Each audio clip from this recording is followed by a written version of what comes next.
Bonjour à tous, et non, je ne suis pas dans un vidéoclub, je suis chez mon ami Guillaume Boucaud qui m'accueille chez lui parce qu'aujourd'hui, écoutez, je vais faire un test de rétroprojecteur, le test du rétroprojecteur BenQ, j'ai oublié le numéro, W2700.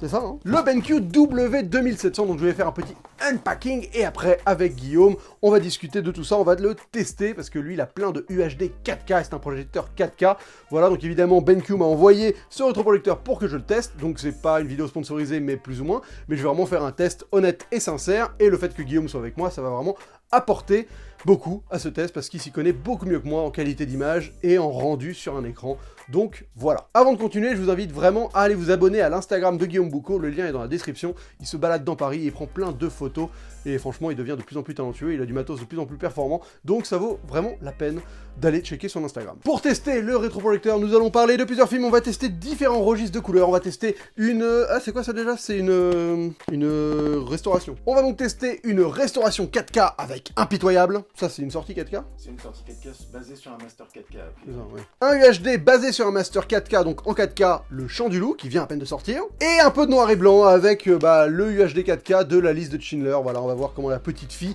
en rouge rend dans ce film avec ce magnifique rétroprojecteur 4K. Donc c'est parti, on va d'abord déballer le matos, et ensuite, on le testera sur un écran improvisé. Donc allez, on va déballer ce gros carton. On y va à coup de Lederman pour ouvrir le scotch. Hop, voilà, carton. Ah, voilà, donc, le carton, c'est un carton. Et là, on commence à arriver dans le lourd. Alors, qu'est-ce qu'il y a dedans? Oula. Il y a un câble d'alimentation. Bon, il a l'air d'être assez long, on en parlera plus tard. Il y a une télécommande, qui est normalement bien emballée, mais que j'ai déchiré comme un crétin. Voilà, magnifique télécommande. Il y a un petit message BenQ avec Individual Calibration Report. Donc ça, c'est un peu la manière dont il faut réussir à... des infos techniques, et on va se pencher là-dessus un peu plus tard, je pense. Il y a une gift card de 50 € Netflix, donc bah écoute, pourquoi pas, c'est pas mal. Je m'attendais pas à voir ça, mais j'ai déjà Netflix, mais on sait jamais. Il y a une pochette avec les piles pour la télécommande, un DVD avec donc le manuel et Adobe Reader, et bah le manuel imprimé. Voilà, on va ouvrir ça encore une fois un peu plus tard. Et après, on rentre dans le... Bah voilà, hein, ce pourquoi on est là. Hein. Cette grosse bête, cette grosse bestiole. Hop, je vire tout, je descends. Le carton qui maintenant est vide. Je fais pas tomber la télé de Guillaume. Voilà, voilà la bête. Hop, voilà la bête.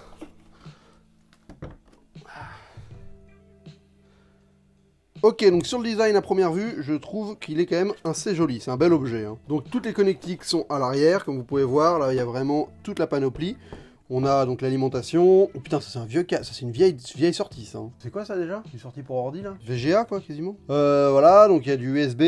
Non, ouais, du USB, on peut brancher une clé j'imagine, deux HDMI, encore du USB, mais alors, je sais pas exactement les différences entre les deux, et un audio out pour évidemment brancher un système son et l'alimentation qui est là, la vraie alimentation. Là c'est du 12 volts, je sais pas exactement pourquoi ça sert. Il y a des boutons sur le haut qui permettent de ne pas avoir besoin de télécommande, et ça faut avouer que c'est toujours pratique, parce que quand tu perds ta télécommande, tu peux quand même regarder ton film. Et donc il y a une petite ouverture là qui permet d'avoir accès à la lentille, qui permet donc j'imagine de faire le point et de changer la distance pour réussir à faire en sorte que l'écran soit mais mieux optimisé quoi. Enfin, vous voyez les rétroprojecteurs, il y a toujours cette histoire de distance, de réussir à calibrer la projection vis-à-vis de l'écran et de la distance qu'on a, et j'ai l'impression que tout ça est accessible ici. Donc je vais me plonger dans le manuel. Et on va tester les Blu-ray dont je vous ai parlé. Avant de commencer le test à proprement parler, j'avais besoin aussi de vous expliquer pourquoi je suis chez Guillaume. Outre le fait que c'est un peu un expert en qualité d'image par rapport à moi, il est bien plus intéressant à écouter sur le sujet. On est aussi chez lui parce que tout simplement chez moi, je ne peux pas créer du noir en pleine journée. Je n'ai pas de rideau sur mes fenêtres ou quoi que ce soit, et ça c'est totalement rédhibitoire pour l'utilisation d'un rétroprojecteur. Donc c'est quelque chose à prendre en compte si vous voulez un rétroprojecteur, c'est d'avoir un appartement adéquat, d'avoir une surface sur laquelle la projeter qui sera de qualité. Vous pouvez acheter un écran. Là, pour le test, Guillaume, chez lui, d'habitude, il a une télé, donc évidemment, il n'a pas d'écran. Donc on a juste tendu un drap au mur, c'est pas ce qu'il y a de mieux, mais voilà, on n'avait pas vraiment le choix, on n'a pas de mur blanc non plus, donc c'est la solution qu'on a trouvée pour le moment, mais évidemment, si vous voulez avoir un rétroprojecteur chez vous, il faut penser à avoir soit un mur blanc, soit le mieux, c'est évidemment d'acheter un écran dédié, et de pouvoir faire le noir, évidemment, parce que là, vous allez voir, Guillaume, il peut fermer ses volets et faire le noir, mais chez moi, c'est pas possible, donc, voilà, c'est des choses à prendre en compte. Là où une télé, ça se met dans un coin, et ça marche quoi qu'il arrive, un rétroprojecteur, ça demande quand même une installation autour, une réflexion sur où le projeter. Ok, donc là, écoutez, je viens de brancher le rétroprojecteur, on va le régler, donc il nous demande de choisir tout simplement notre disposition, est-ce qu'on est sur un écran qui va être projeté sur un mur, ou est-ce qu'il est à l'envers en haut, est-ce qu'il est très très proche. Ça c'est pas mal. Coller, j'avoue que c'est tentant quand même. Mais bon, ça a testé. Non, là c'est rétro-projeté en fait. Ça veut dire quoi? Ah, derrière l'écran. Ah, on peut faire du rétroprojecteur Ouais. Ah, ça c'est du rétroprojecteur, d'accord, c'est possible ça. Ah, c'est intéressant, ça, je savais pas. Donc nous, on choisit front, tout bête. Après, on choisit le langage, on va être français, on va pas... Hein. Ok, donc là, on a le lecteur branché. Tenez, monsieur. Ah, là il y a l'écran, donc ça c'est l'écran de base du truc. Alors voilà, pour vous montrer rapidos, je peux zoomer et agrandir l'écran s'il faut. Hein, donc là, vu qu'on n'a pas une énorme surface, on va se contenter d'un écran plus petit. Vous voyez, juste en zoomant, on peut augmenter ou pas la taille de projection. Donc ça reste une marge qui est quand même pas mal. C'est pas dingo non plus, mais bon, il y a une bonne marge. Voilà, on va... Bon, et vous voyez, évidemment, là, sur l'écran, faut pas prendre en compte. Là, c'est un peu plié, le drap est pas tendu, on va le tendre un peu mieux. Là aussi, ça reste un drap blanc, hein, évidemment. Comme je le dis et je le répète, un écran restera, quoi qu'il arrive, mieux que ça, quoi. Qu'un drap blanc. Allez, donc Guillaume nous a mis un petit DVD, Blu-ray, UHD, 4K. Ça va trop vite la technologie. Et on va se lancer dans le test, on va regarder ça. C'est parti pour Impitoyable avec Guillaume. Alors évidemment, on va être dans le noir hein, pour le petit test là. On va juste regarder quelques minutes d'Impitoyable. Et après on fera le chant du loup et un peu de Schindler. Alors, qu'est-ce que tu en penses? Bah, j'en pense que c'est plutôt agréable. Même s'il y a énormément de grains sur la resto du film, là pour le moment on n'en voit pas énorme. Donc ça donne un rendu très naturel, très cinéma. Ouais, moi je trouve que les couleurs pètent bien. Hein. Le soleil, t'as vraiment l'impression qu'il est derrière l'écran, quoi. Les noirs sont noirs, ils sont pas trop gris. Ouais. C'est toujours ça qui est un peu compliqué avec les rétroprojecteurs qui doivent éclairer un peu toutes les zones de l'écran, même les noirs. Non, c'est vrai que les noirs sont bien noirs. Et bon après voilà, là, comme on disait, la qualité de projection dépend aussi beaucoup de l'écran. Et là on a un léger faisceau de lumière qui ne nous arrive pas derrière parce que c'est des volets. Donc c'est à prendre en compte, mais voilà, je pense que c'est surtout dans les scènes les plus sombres que ça va être le plus délicat. Oui, bah là c'est plus l'endroit sur lequel on projette qui perturbe l'image que... Pour nous, en fait, visuellement, effectivement, nous on a un léger rétroéclairage, ce que vous ne verrez pas sur la vidéo. Ouais, mais voilà. Non, mais sinon c'est propre, hein. Franchement. Donc là on est sur du 4K, restauration 4K, UHD 4K. Hein. Voilà, donc ils sont repartis de la pellicule originale et ils ont refait un master numérisé en 4K et donc transformé en UHD, l'UHD étant une version légèrement rétrécie du 4K. Alors à savoir que si on veut, là on projette sur cette taille là, mais on aurait pu totalement projeter plus gros. Hein. Voilà. Si on avait un écran plus gros, on aurait pu agrandir la surface de projection. Voilà. Donc là, bon, évidemment, c'est en fait le gros problème du rétroproche pour moi, ça reste les fuites de lumière, quoi. C'est faut vraiment avoir un endroit qui soit sombre comme une salle de cinéma. Quoi. On teste un autre film? Ouais. Allez, ok, donc là on démarre. Là on arrive sur le chant du loup. Donc là, le chant du loup, ça a été tourné en 4K, quoi. Ça a été tourné en 4K. Le master est censé être a priori, il me semble, en 4K. Donc on a vraiment le top de ce que peut faire le cinéma français en 4K natif, transféré en UHD. Bon, bah on va voir ce que ça donne sur ce beau rétroprojecteur. Il y a un bon niveau de détail, c'est toujours appréciable. Parce que les moindres reflets dans l'eau étaient impeccables. Là, les textures sont incroyables, donc c'est toujours sympa. C'est le vrai avantage de l'UHD. Bah, c'est vrai que tu as un rendu qui est hyper propre. Par rapport à un Blu-ray, par exemple, Les derniers Blu-ray sont quand même de très très haute qualité. L'UHD est surtout du coup intéressant pour la projection, parce que bah, du coup, c'est là que d'avoir les pixels en plus, ça va pouvoir servir.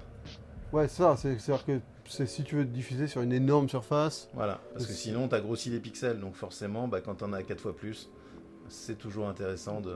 Ah, bah, quand même, les couleurs sont belles, hein. Le vert, il est bien, le rouge du sang, il était beau aussi. Non, bah, écoute, pour l'avoir vu au cinéma, j'ai presque l'impression d'avoir une meilleure image. Hein. Je l'ai vu dans un petit cinéma de province, c'était pas dingue. Le niveau de grain sur les peaux, les visages, c'est super impressionnant. Ça, c'est dû plus au master 4K qu'à la projection. Bah, les deux, c'est-à-dire qu'effectivement... le master est déjà de très bonne qualité et le fait de le voir agrandi, on peut encore plus voir tous les niveaux de détail. C'est ça qui est... Ouais, on va zoomer un peu, voir un peu ce que ça donne si on prend la plus grosse taille d'écran. Donc évidemment, vous faites pas gaffe au fait que ça déborde sur les... Ça déborde, évidemment, concentrons-nous sur le centre de l'image. Le plus dur en général à projeter ou diffuser, c'est le rouge et ils sont super bien tenus là. Ah ouais, pourquoi? Parce qu'en général, le rouge a tendance à baver énormément. Ouais, c'est vrai qu'il bave pas là. Bon, allez, on passe à la suite. Donc là, on attaque la liste de Schindler. Donc voilà, Master 4K, noir et blanc. Logique, le film est en noir et blanc. Alors, première impression, Guillaume. Ah, c'est superbe. Ouais. Ça manque peut-être un tout petit poil de profondeur sur les noirs, mais ça permet quand même de bien déboucher du coup par défaut. Quoique là c'est bien défini quand même. Ouais, c'est clair que... Moi j'ai toujours tendance à lever un peu les noirs parce que les écrans ont tendance toujours à aller trop sombre, trop contrasté. Mais là du coup l'image est très agréable. Parce que là on a un vrai grain cinéma. Hein.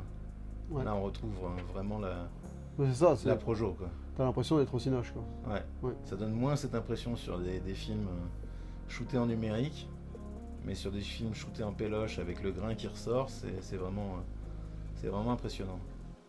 Ah, il y a de la texture hein, quand même. Ouais. Et puis l'avantage d'être en UHD, c'est qu'effectivement tous les effets de fumée, de poussière, etc. Sont très bien définis. Et, c'est ça l'avantage avec un projecteur comme ça. Quoi. Ouais, tu as la fumée, les dents. Hein. Ouais. Bon, bah, et sur la neige, on a un fourmillement qui est un fourmillement péloche, péloche et pas un problème de compression qu'on aurait pu avoir sur un autre format. Ouais, c'est vrai que la neige était très... Enfin, ouais, ça fourmillait de grains de péloche. Écoute, on a vu. Maintenant, on va en parler rapidement dans la lumière. Ok, donc on vient de finir ce petit test. Qu'est-ce que t'en as pensé? Impression à chaud. Bah, c'est très sympa. Après, effectivement, faut vraiment avoir des conditions idéales. En fait, c'est ça la frustration que je peux avoir avec un objet comme celui-ci. C'est que tu sens que dans des conditions parfaites, c'est vraiment le pied. Quoi. Mais pour obtenir ces conditions, ça demande une vraie conceptualisation de ta pièce. Quoi. Voilà. Ou alors avoir des films, effectivement, comme on a vu, très lumineux, où là, la lumière qu'on a peut compenser, projetée par le projecteur, peut compenser la lumière ambiante. Ouais. Moi, j'ai trouvé que c'était hyper simple à installer. Vraiment, tu vois, en deux temps 3 mouvements, c'était prêt à projeter dans des conditions optimum. Donc ça, là-dessus, c'est pas partie de ces rétroprojecteurs qui sont galères. Oui, on n'a pas eu à faire de correction de trapèze ou autre déformation d'image. Et vous avez vu, on l'a juste foutu sur une table et projeté sur un drap. Donc là-dessus, ça a été plutôt simple.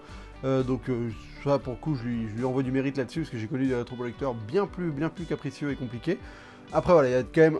En fait, au-delà de l'objet que je trouve vraiment intéressant et que je pense être un des meilleurs projecteurs que j'ai eu devant les yeux, c'est plus juste le concept derrière du rétroprojecteur qui est questionnable. Est-ce que tu vas choisir un rétroprojecteur? Pourquoi? Dans quelles conditions? Toi, je sais que par exemple, tu as une télé. Bah oui, et puis j'ai une télé OLED de 65 pouces, donc quand on projetait la distance à laquelle on a émis l'écran et le projecteur, j'avais à peu près la même diagonale, donc c'est sans comparaison. Quand on a une télé OLED, on a vraiment des noirs ultra profonds et toute une suite logicielle à l'intérieur qui est faite pour analyser cette 4K. Mais alors, si je me gourre pas, par contre, le prix de ta télé, il est peut-être 2 fois plus cher qu'un rétroprojecteur de cet acabit-là. C'est le double. À l'époque où je l'ai acheté, c'était le double du voilà, projecteur. C'est ça, c'est-à-dire qu'en fait, pour avoir une taille équivalente à une grande télé, le prix d'un rétroprojecteur est bien moindre. Voilà. C'est parce que l'intérêt d'un rétroprojecteur, c'est vrai que là, si on voulait, on pourrait diffuser quasiment sur un mur de 10 mètres. Enfin, on pourrait faire vraiment une énorme projection. D'où l'intérêt de la 4K. Voilà, et d'où l'intérêt de la 4K. C'est vrai que ça aurait été intéressant aussi de pouvoir tester ce rétroprojecteur dans une espèce de... quasiment en plein air, ou en extérieur, ou dans un hangar, enfin, pour montrer vraiment l'étendue de ses possibilités. Mais il est quand même... Donc c'est quasiment un rétroprojecteur... Enfin, pas pro parce que ça veut rien dire, mais on est vraiment sur le haut de gamme du rétroprojecteur et force est de constater que ça fonctionne quand même plutôt bien, quoi. Ça donne envie. Moi, j'avoue que je suis un peu dégoûté de pas pouvoir avoir un endroit chez moi là. Je vais peut-être voir chez mes parents si je peux essayer de trouver un endroit où faire une petite salle de ciné parce que ça donne envie, quoi. Ça donne beaucoup trop envie de pouvoir se faire une super setup avec ça, quoi. Mais après, effectivement, c'est créer une pièce autour de cet objet qui est le projecteur. Voilà. Pour moi, c'est ça. C'est vrai que le concept du rétroprojecteur, c'est que tu crées vraiment une pièce autour. Et il est très très compliqué à introduire dans une pièce que... Ah voilà, après, c'est vrai que moi, à une époque, j'avais un rétroprojecteur parce que j'avais un salon assez long avec tout un énorme mur blanc.